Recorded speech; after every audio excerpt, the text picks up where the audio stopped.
Hello and welcome to the first ever episode of Mike Reads. This is going to be a series where I pick a book and I read it, and hopefully we can do a chapter a night or so in what is going to be for the first part of this series, The Wealth of Nations by Adam Smith. So tonight I'm going to be reading the introduction and first chapter of The Wealth of Nations by Adam Smith. Each night from here on in, I'm going to be posting in a new video, hopefully a new chapter a night.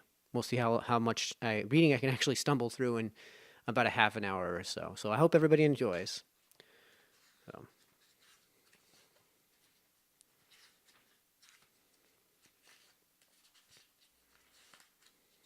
The Wealth of Nations, which is actually the full title is The Wealth of I don't know what I can't get the full title. It's a mile long full title. But introduction and plan of the work.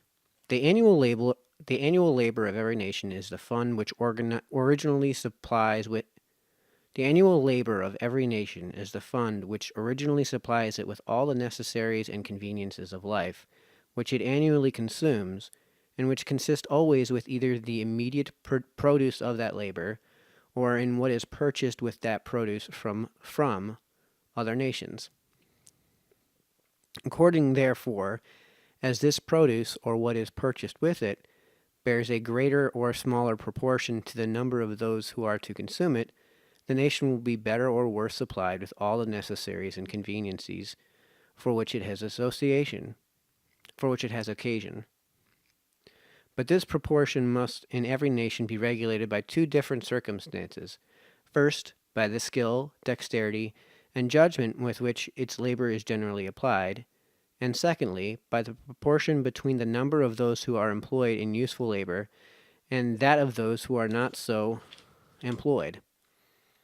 Whatever be the soil, climate, or extent of territory of any particular nation, the abundance or scantiness of its annual supply must, in that particular situation, depend on those two circumstances. The abundance or scantness of this supply seems to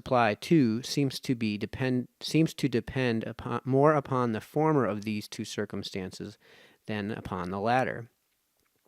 Among the savage nations of hunters and fishers, every individual who is able to work is more or less employed in useful labor, and endeavors to provide, as well as he can, the necessaries and conveniencies of life for himself, or such of his family or tribe as are either too old or too young or too infirm to go a hunting and fishing. Such nations, however, are so miserably poor that from mere want they are frequently reduced, or at least think themselves reduced, to the necessity sometimes of directly destroying, and sometimes of abandoning their infants, their old people, and those afflicted with lingering diseases, to perish with hunger, or to be devoured by wild beasts. Among civilized and thriving nations, on the contrary, though a great number of people do not labor at all, many of whom consume the produce of 10 times, frequently of 100 times more labor than the greater part of those who work. Yet the produce of the whole labor of the society is so great that all are often abundantly supplied, and a workman, even of the lowest and poorest order, if he is frugal and industrious, may enjoy a greater share of the necessaries and conveniencies of life than it is possible for any savage to acquire.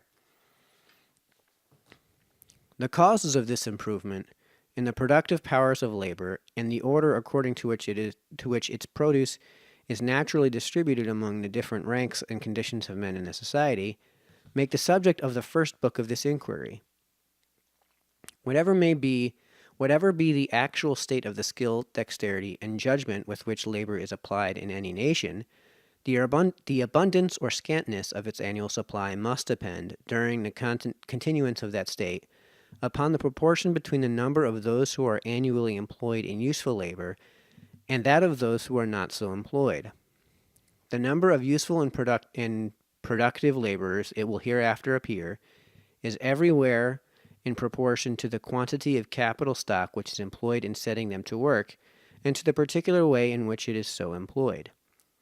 The second book, therefore, treats of the nature of capital stock, of the manner in which its gradually it is gradually accumulated, and of the different quantities of labor which it puts into motion according to the different ways in which it is employed. Nations tolerably well advanced as to skill, dexterity, and judgment in the application of labor have followed very different plans in the general conduct or direction of it, and those plans have not all been equally favorable to the greatness of its produce. The policy of some nations has given extraordinary encouragement to the industry of the country, that of others to the industry of towns. Scarce any nation has dealt equally and impartially with every sort of industry. Since the downfall of the Roman Empire, the policy of the empire has been more favorable to arts, manufactures, and commerce, the industry of towns, than to agriculture, the industry of the country. The circumstances which seem to have introduced and established this policy are explained in the third book. Though those different plans were, perhaps, first introduced by the private interests and prejudices of particular orders of men, without any regard to, or foresight of, their consequences upon the general welfare of the society, yet they have given occasion to vary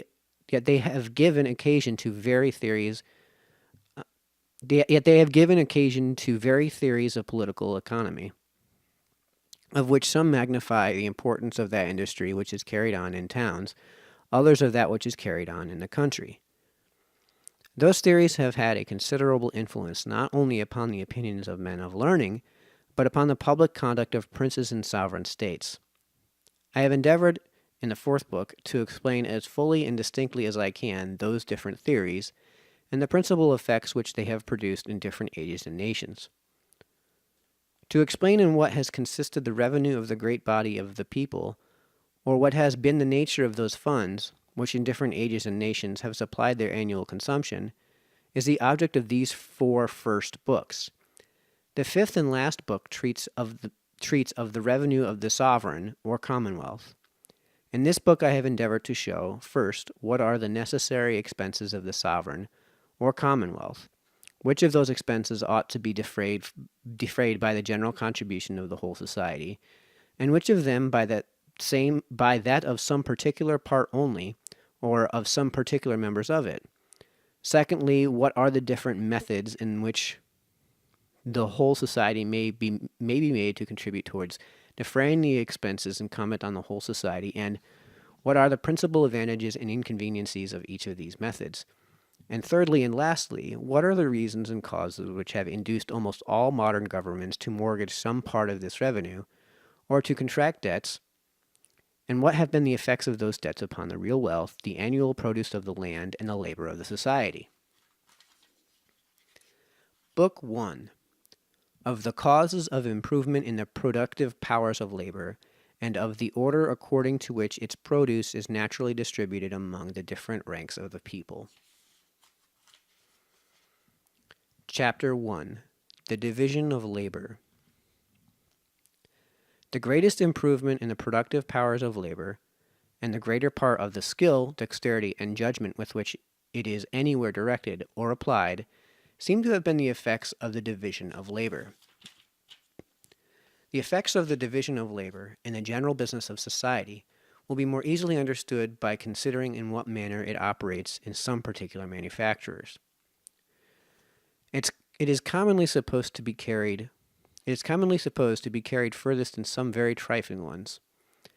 Not perhaps that it is really carried further in them than in others of more importance, but in those trifling manufactures which are destined to supply the small wants of but a small number of people, the whole number of workmen must necessarily be small, and those employed in every different branch of the work can often be collected into the same workhouse and placed at once under the view of the spectator. And those great manufactures, on the contrary, which are destined to supply the great wants of the great body of the people, every different branch of the work employs so great a number of workmen that it is impossible to collect them all into the same workhouse. We can seldom see more at one time than those employed in one single branch. Though in such manufactures, therefore, the work may really be divided into a much greater number of parts than in those of a more trifling nature, the division is not near so obvious, and has accordingly been much less observed. To take an example, therefore, from a trifling manufacture, but one in which the division of labor has been very often taken notice of, the trade of the pin maker. A workman not educated to this business, which the division of labor has rendered a distinct trade, nor acquainted with the use of the machinery employed in it, to the invention of which the same division of labor has probably given occasion, could scarce, perhaps, with his utmost industry, make 1 pin in a day, and certainly could not make 20. But in the way in which this business is now done, not only the whole work is peculiar trade, but it is divided into a number of branches, of which the greater part are likewise peculiar trades. One man draws out the wire, another straightens it, a third cuts it, a fourth points it, a fifth grinds it at the top for receiving the head. To make the head requires 2 or 3 distinct operations. To put it on is a peculiar business. To whiten the pins is another. It is even a trade by itself to put them into the paper, and the important business of making a pin is, in this manner, divided into about 18 distinct operations, which, in some manufactories, are all performed by distinct hands, though in others the same man will sometimes perform 2 or 3 of them. I have seen a small manufactory of this kind where 10 men only were employed, and where some of them consequently performed 2 or 3 distinct operations. But though they were very poor, and therefore but indifferently accommodated with the necessary machinery, they could, when they exerted themselves, make among them about 12 pounds of pins in 1 day. There are in a pound upwards of 4,000 pins of a middling size. Those 10 persons, therefore, could make among them upwards of 48,000 pins in a day. Each person, therefore, making a 10th part of 48,000 pins, might be considered as making 4,800 pins in a day. But if they had all wrought separately and independently, and without any of them having been educated to this peculiar business, they certainly could not each of them have made 20, perhaps not 1 pin in a day. That is, certainly not the 240th, perhaps not the 4,800th part of what they are at present capable of performing, in consequence of proper division and combination of their different operations. In every other art and manufacture, the effects of the division of labor are similar to what they are in this very trifling one, though in many of them the labor can neither be so much subdivided, nor reduced to so great a simplicity of operation. The division of labor, however, so far as it can be introduced, occasions, in every art, a proportionable increase in the productive powers of labor. A separation of different trades and employments from one another seems to have taken place in consequence of this advantage. The separation, too, is generally carried furthest in those countries which enjoy the highest degree of industry and improvement, which is the work of one man in a rude state of society, being generally that of several in an improved one. In every improved society, the farmer is generally nothing but a farmer, the manufacturer nothing but a manufacturer. The labor, too, which is necessary to produce any one complete manufacture, is almost always divided among a great number of hands. How many different trades are employed in each branch of the linen and woolen manufactures, from the growers of the flax and the wool, to the bleachers and smoothers of the linen, or to the dyers and dressers of the cloth. The nature of agriculture, indeed, does not admit of so many subdivisions of labor, nor of so complete a separation of one business from another as manufactures. It is impossible to separate so entirely the business of the grazier from that of the corn farmer, as the trade of the carpenter is commonly separated from that of the smith. The spinner is almost always a distinct person from the weaver, but the plowman, the harrower, the sower of the seed, and the reaper of the corn are often the same. The occasions for those different sorts of labor returning with the different seasons of the year, it is impossible that one man should be constantly employed in any one of them. This impossibility of making so complete and entire a separation of all the different branches of labor employed in agriculture is perhaps the reason why the improvement of the productive powers of labor in this art does not always keep pace with their improvement in manufactures.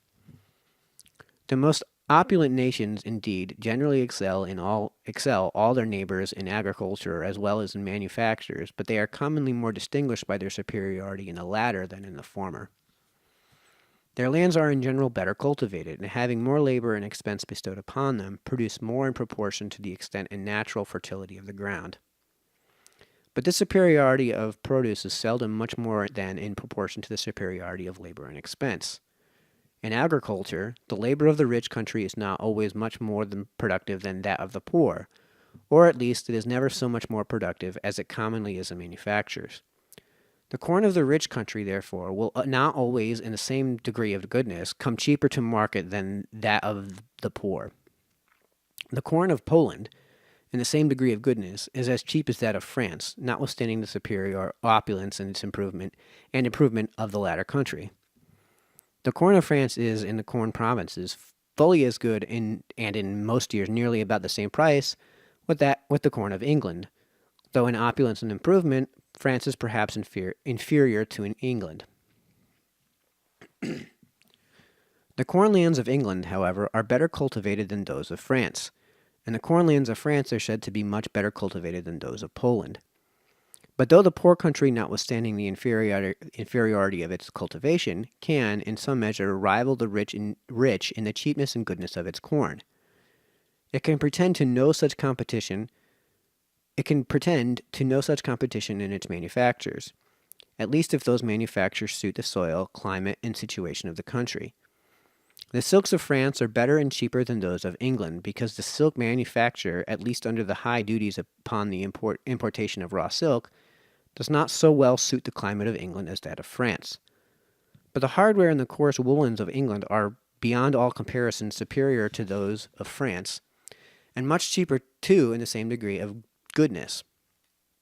In Poland, there are said to be scarce any manufactures of any kind, a few of those coarser household manufactures excepted, without which no country can well subsist.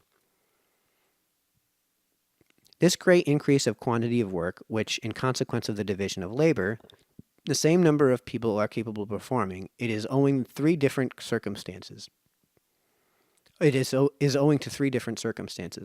First, to the increase of dexterity in every particular workman. Secondly, to the saving of the time which is commonly lost in passing from one species of work to another. And lastly, to the invention of a great number of machines which facilitate and abridge labor, and enable one man to do the work of many.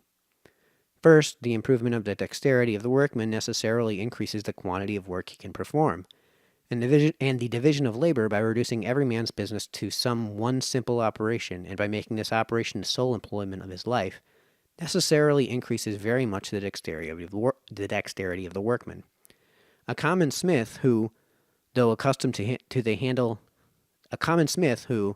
the hammer, has never been used to making nails, if upon some particular occasion he is obliged to attempt it, will scarce, I am assured, be able to make above 200 or 300 nails in a day, and those too very bad ones. A smith who has been accustomed to make nails, but whose sole or principal business has not been that of a nailer, can seldom with his utmost diligence make more than 800 or 1,000 nails in a day. I have seen several boys under 20 years of age who had never exercised any other trade but that of making nails, and who, when they exerted themselves, could make, each of them, upwards of 2,300 nails in a day. The making of a nail, however, is by no means one of the simplest operations. The same person blows the bellows, stirs or mends the fire as there is occasion, heats the iron, and forges every part of the nail. In forging the head, too, he is obliged to change his tools. The different operations into which the making of a pin, or of a metal button, is subdivided are all of them much more simple, and the dexterity of the person of whose life it has been the sole business to perform them is usually much greater. The rapidity with which some of the operations of those manufactures are performed exceeds what the human hand could, by those who had never seen them, be supposed capable of acquiring. Secondly, the advantage which is gained by saving the time commonly lost in passing from one sort of work to another is much greater than we should at first view be apt to imagine it. It is impossible to pass very quickly from one kind of work to another that is carried on in a different place, and with quite different tools. A country weaver who cultivates a small farm must lose a good deal of time in passing from his loom to the field, and from the field to his loom. When the two trades can be carried on in the same workhouse, the loss of time is no doubt much less. It is even in this case, however, very considerable. A man commonly saunters a little. A man commonly saunters a little in turning his hand from one sort of employment to another.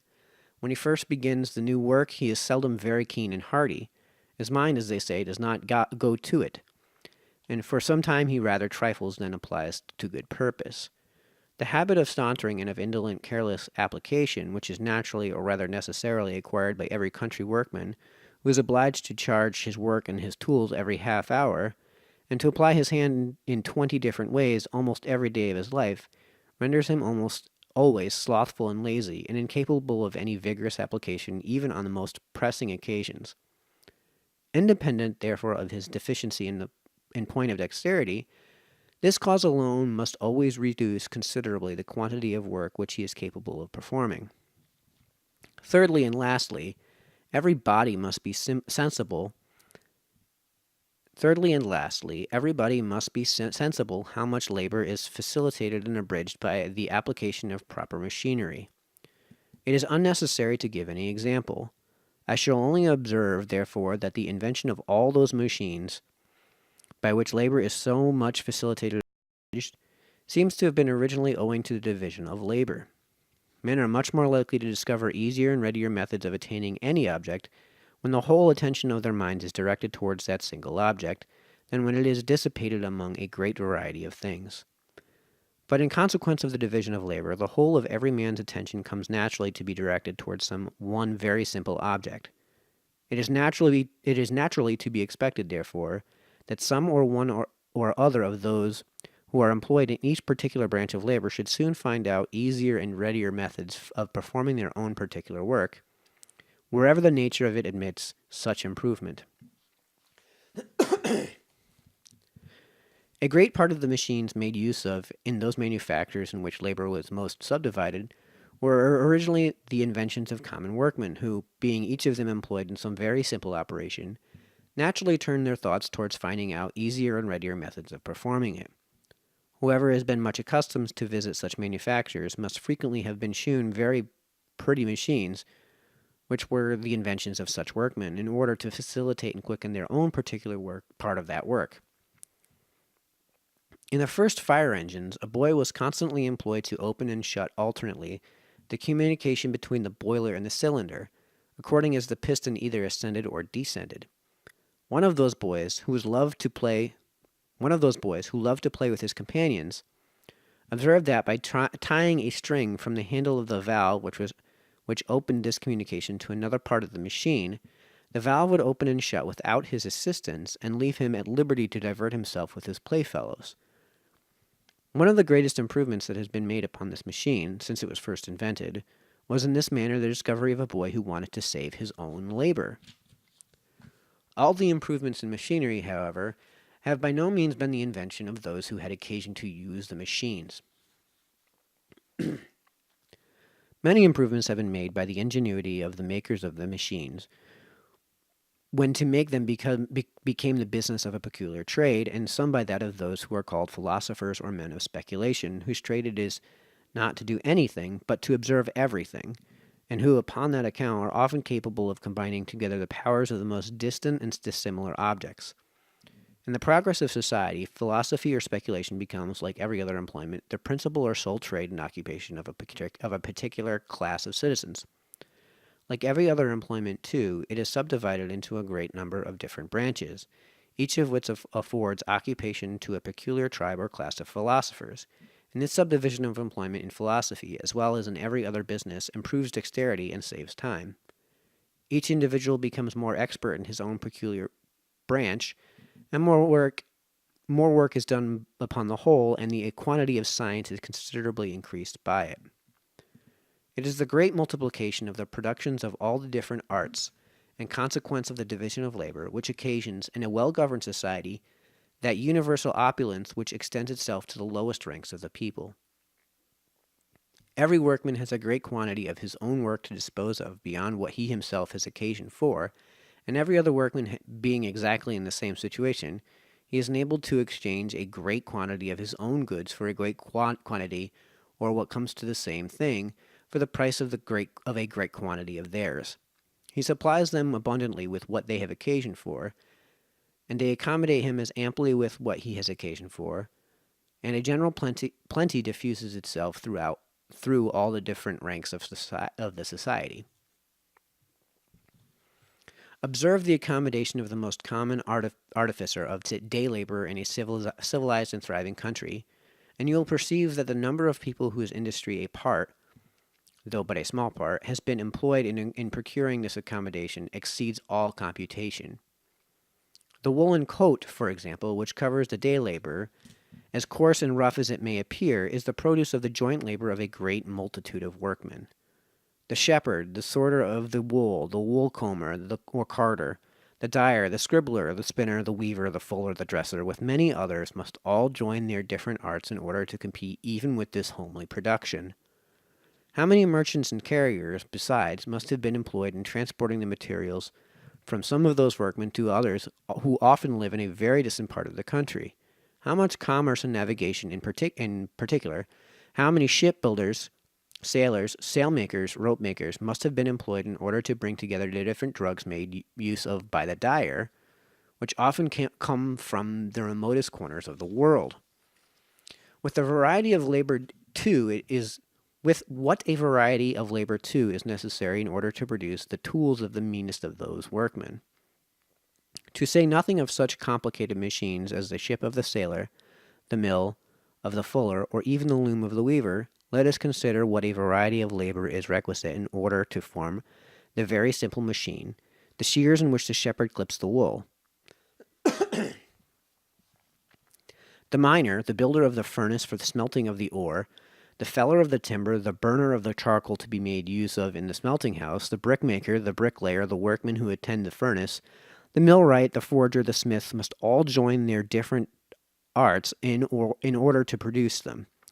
Were we to examine in the same manner all the different parts of his dress and household furniture, the coarse linen shirt which he wears next his skin, the shoes which cover his feet, the bed which he lies on, and all the different parts which compose it, the kitchen grate at which he prepares his victuals, the coals which he makes use of for that purpose, dug from the bowels of the earth, and brought to him perhaps by a long sea in a long carriage, all the other utensils of his kitchen, all the furniture of his table, the knives and forks, the earthen or pewter plates upon which he serves up and divides his victuals, the different hands employed in preparing his bread and his beer, the glass window which lets in the heat and the light, and keeps out the wind and the rain, with all the knowledge and art requisite for preparing that beautiful and happy invention, without which these northern parts of the world could scarce have afforded a very comfortable habitation, together with the tools of all the different workmen employed in producing those different conveniencies.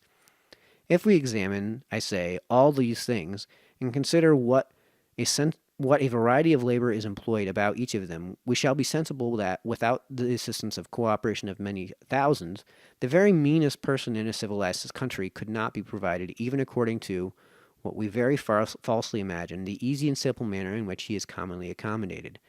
Compared, indeed, with the more extravagant luxury of the great, his accommodation must no doubt appear extremely simple and easy. And yet it may be true, perhaps, that the accommodation of a European prince does not always so much exceed that of an industrious and frugal peasant, as the accommodation of the latter exceeds that of many an African king, the absolute master of the lives and liberties of tens of thousands of naked savages. All right, that's the end of Chapter 1 for tonight. We'll see you all tomorrow night, where we'll get into Chapter 2, entitled, Of the Principle Which Gives Occasion to the Division of Labor. Good night, folks.